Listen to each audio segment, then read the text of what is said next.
Hello student, आज मैं आपको एक्सट्रैक्शन ऑफ मेटल के बारे में पढ़ाने जा रहा हूँ।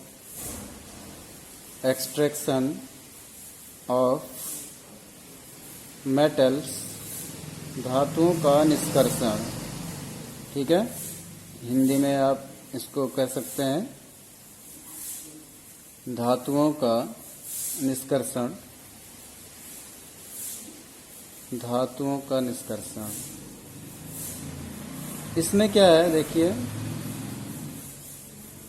धातुओं के निष्कर्षण, एक्सट्रैक्शन ऑफ मेटल का मतलब ये है कि अगर आपको कोई मेटल प्राप्त करना हो, कोई भी धातु, तो उस धातु को शुद्ध अवस्था में आप कैसे प्राप्त करते हैं। तो उसके लिए जो भी मेटल्स होते हैं, ठीक है, वो दो स्टेट में पाए जाते हैं। मतलब जैसे एक तो संयुक्त अवस्था में किसी के साथ, या कुछ मेटल्स ऐसे होते हैं जो मुक्त अवस्था में पाए जाते हैं। तो वो तो अभी हम चर्चा करेंगे इसके विषय में, लेकिन उससे पहले जो भी हमारे मेटल्स होते हैं या जो एलिमेंट हैं आपके, ठीक है, जो भी एलिमेंट्स हैं वो हमारे कहाँ, अर्थ क्रस्ट में पाए जाते हैं। अर्थ क्रस्ट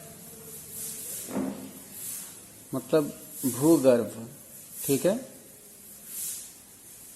भूगर्भ में जो भी अधिक से अधिक जो एलिमेंट्स हैं वो भूगर्भ में पाए जाते हैं, अर्थ क्रस्ट में पाए जाते हैं। लेकिन उसमें भी क्या है कि अलग अलग एलिमेंट का जो परसेंटेज है वो अलग अलग होता है।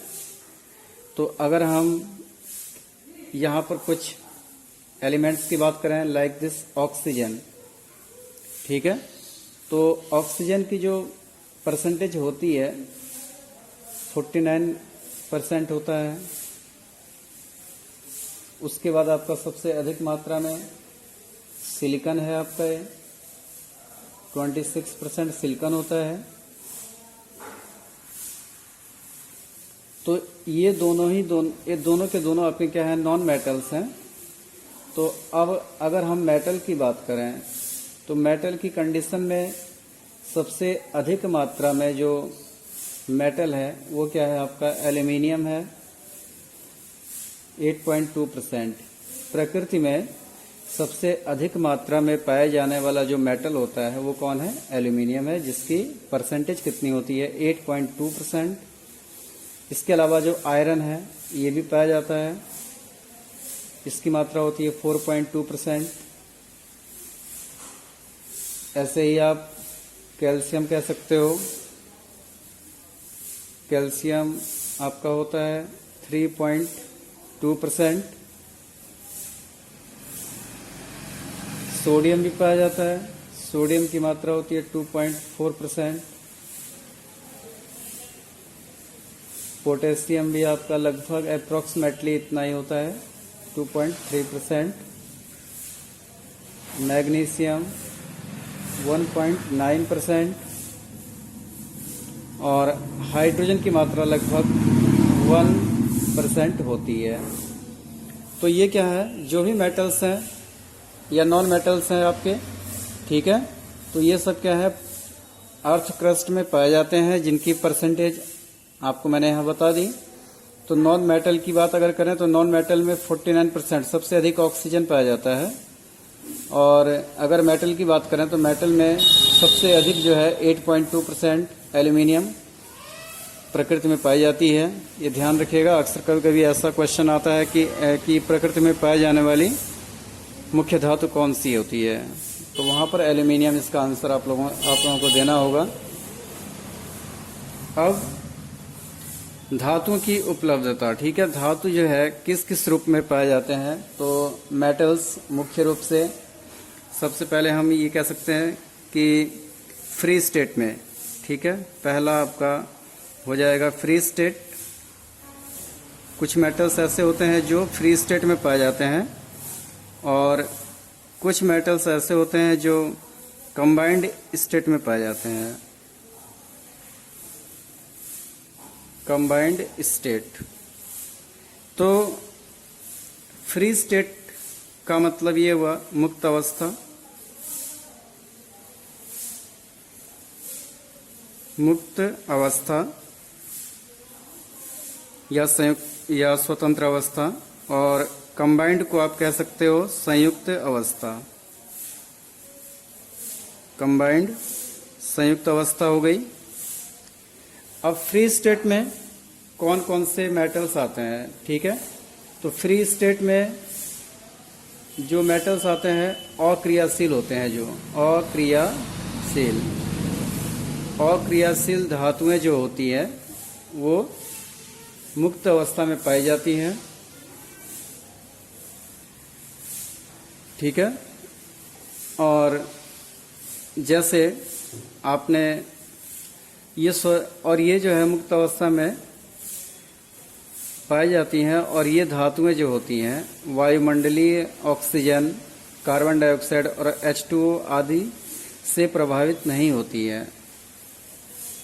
अब यहाँ पर जो अक्रियाशील धातुएं हैं, मैंने आपको उदाहरण बताया था, जो हाइड्रोजन जो एक्टिविटी सीरीज थी उसमें हाइड्रोजन के नीचे जो मेटल्स होते हैं आपके, ठीक है, लाइक Ag सिल्वर हो गया, Au हो गया या प्लेटिनम हो गया, ठीक है, ये सब आपके क्या होते हैं अक्रियाशील धातुएं होती हैं। तो ये क्या है स्वतंत्र स्टेट, ठीक है, मुक्त अवस्था में पाई जाती हैं, फ्री स्टेट में पाई जाती हैं।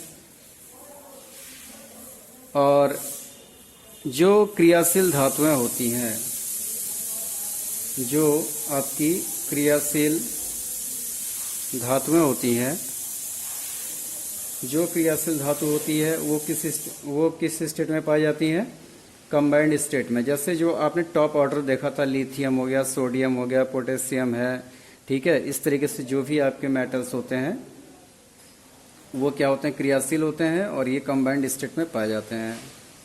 लाइक दिस सोडियम, मैग्नीशियम ले सकते हैं आप, कैल्शियम कह सकते हैं, ठीक है, आयरन हो गया आपका, कॉपर हो गया, जर्डन हो गया या एल्यूमिनियम हो गया। तो ये ध्यान दीजिएगा, फ्री स्टेट में ऐसे मेटल जो अक्रियाशील धातुएं होती हैं, और कंबाइंड स्टेट में ऐसे मेटल को लिया जाता है जो क्रियाशील होते हैं, ठीक है, जैसे ये हैं।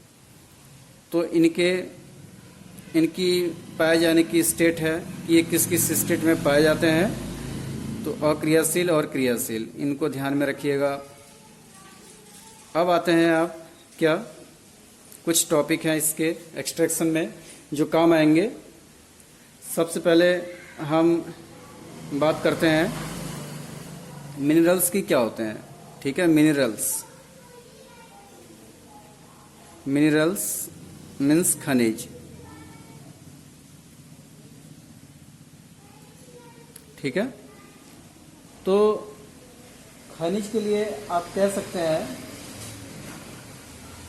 खनिज क्या होते हैं, ठीक है, किसी धातु का वह यौगिक, ठीक है, किसी भी मेटल का ऐसा यौगिक जिस रूप में वह प्रकृति में पाया जाता है वह खनिज कहलाता है। जैसे हमने यहाँ पर कोई ले लिया, हमने कॉपर ले लिया, ठीक है।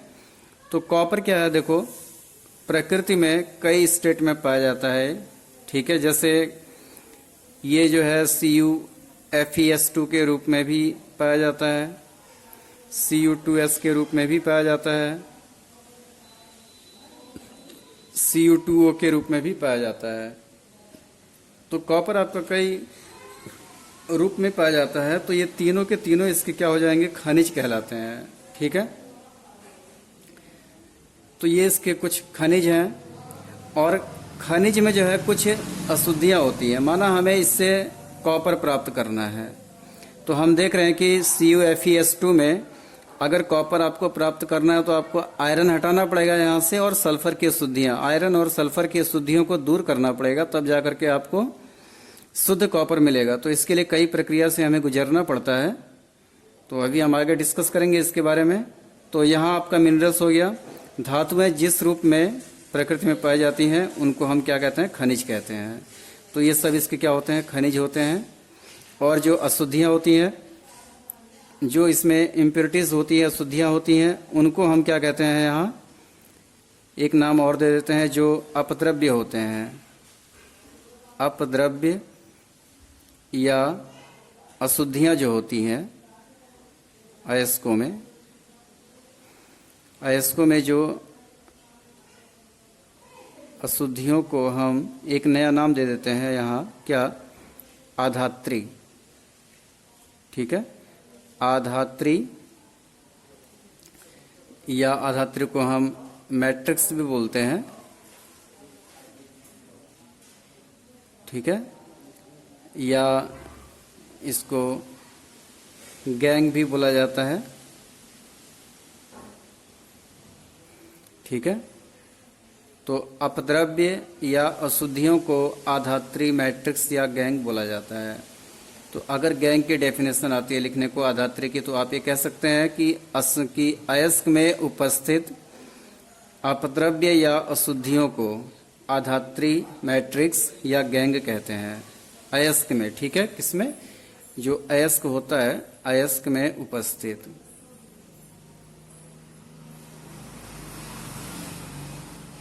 अयस्क में उपस्थित अपद्रव्य या अशुद्धियों को हम आधात्री या मैट्रिक्स या गैंग बोलते हैं। अब अगली चीज आती है आपकी एक सबसे इम्पोर्टेंट चीज, ओर्स। ठीक है, या आप इसको अयस्क बोल सकते हैं। तो अयस्क क्या होता है? ठीक है, अयस्क हम कह सकते हैं कि जिस खनिज की सहायता से, जिस खनिज की सहायता से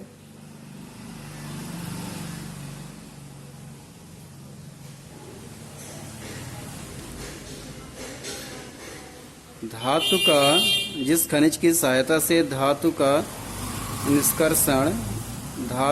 निष्कर्षण आसानी से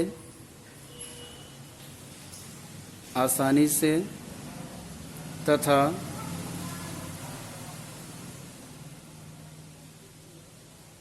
कम खर्च में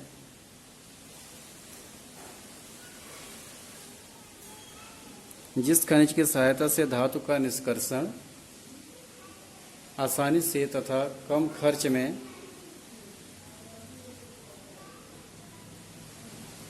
हो सके, ठीक है, उसे क्या कहते हैं हम? उस धातु का ओर कहते हैं। तो ध्यान दीजिए, हमारा मेन इस शब्द को याद रखिएगा, कम खर्च, मतलब आर्थिक दृष्टि से इम्पोर्टेंट रहे। जैसे अगर हमें कोई मेटल का एक्सट्रैक्शन करना है, ठीक है, किसी मेटल का निर्माण आपको करना है, तो उस मेटल का आपको एक ऐसा ओर लेना है जिसकी हेल्प से, ठीक है, कम खर्च में हम उस मेटल को प्राप्त कर सकें। ठीक है, माना अगर आर्थिक लागत बहुत ज़्यादा आ जाएगी तो वहाँ पर उस ओर का कोई महत्व नहीं रह जाएगा।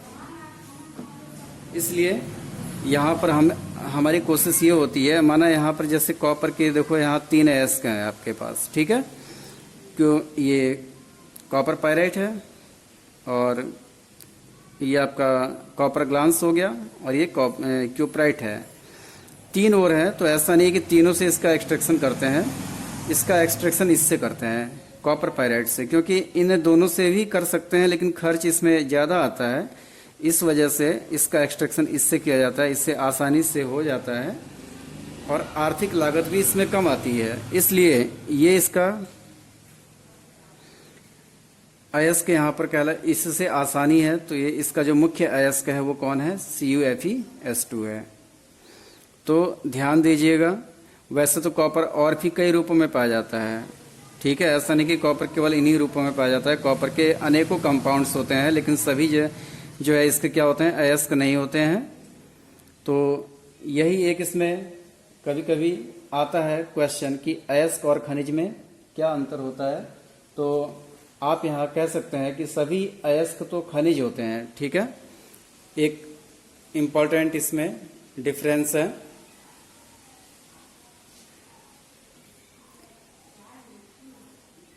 मेरे ख्याल से यहाँ अच्छा एक मिनट। तो जैसे अयस्क और खनिज में डिफरेंट, ठीक है। अयस्क और खनिज में, अयस्क और खनिज में अंतर,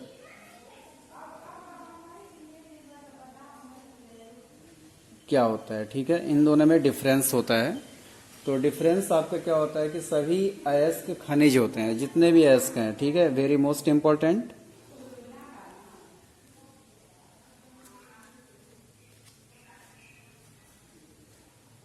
सभी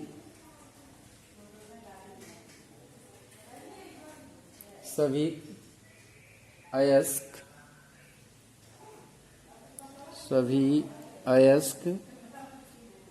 खनिज होते हैं,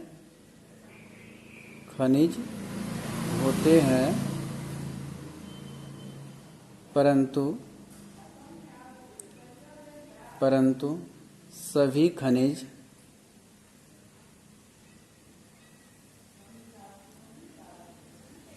सभी खनिज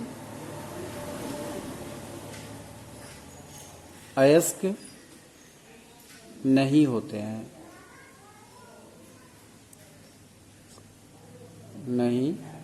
होते हैं, ठीक है। तो देखिए, इस सेंटेंस का अर्थ फिर से समझा दूं मैं। जैसे मैंने अभी आपसे कहा क्या कि जो खनिज होते हैं, खनिज क्या होते हैं, धातुएं, जो भी मेटल्स हैं जिस रूप में पृथ्वी पर पाई जाती हैं उनको हम क्या कहते हैं, खनिज कहते हैं। मैं बार बार उदाहरण ले रहा हूं कि CuFeS2 ये एक क्या है, कॉपर पायरेट है, कॉपर का एक खनिज है, ठीक है। और कॉपर का खनिज आपका CuCO3, ठीक है। कॉपर का एक खनिज ये भी है। कई सारे खनिज हो सकते हैं कॉपर के, ठीक है। लेकिन हमें क्या करना है यहां पर, देखो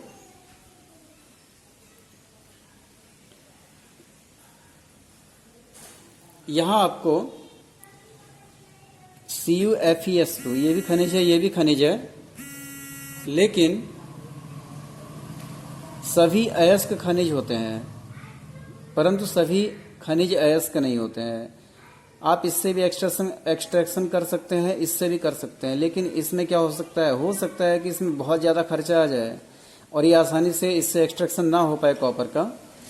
इस वजह से ये जो है इसका अयस्क नहीं कहलाएगा, जबकि ये इसका अयस्क कहलाएगा, क्योंकि इससे बहुत आसानी से हम कॉपर का एक्सट्रैक्शन कर सकते हैं। इस वजह से ये इसका अयस्क है, ठीक है। ये इसका अयस्क कहलाएगा, जबकि ये अयस्क नहीं है। तो ये ध्यान दीजिए सेंटेंस को। खनिज आपका ये भी है और खनिज आपका ये भी है। कॉपर के दो खनिज आपने ले लिए, लेकिन एक खनिज अयस्क है और दूसरा खनिज अयस्क नहीं है। इसका अर्थ हम कह सकते हैं कि जो भी अयस्क है, ठीक है, वो खनिज तो होते ही हैं, लेकिन सभी खनिज अयस्क नहीं होते। जैसे ये खनिज है, ये खनिज है, तो खनिज है, मिनरल्स है, तो ये अयस्क तो है, लेकिन ये खनिज अयस्क नहीं है। इसलिए सभी खनिज अयस्क नहीं होते हैं, लेकिन सभी अयस्क क्या होते हैं, खनिज होते हैं। तो ये इन दोनों में एक बहुत बड़ा डिफरेंस है। इसके बाद मैं अगले वीडियो में आपको कुछ ओर्स के बारे में बताऊंगा। फिलहाल इतना ही।